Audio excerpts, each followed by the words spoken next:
312 KG খাজুর প্রত্যেক MP বরাদ্দ হয়।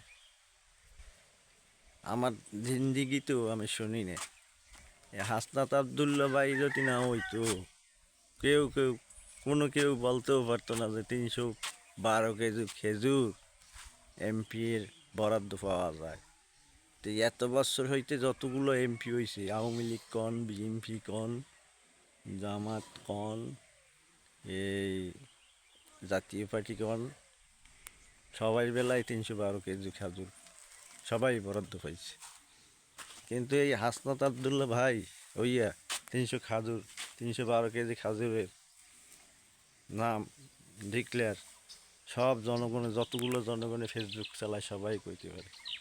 তো এত বছর আসিল এই 312 কেজি খাজুর কি এমপি, যে কোনো এমপি কি আত্মসাৎ করে দিছে মনে হয় যত সম্ভবত।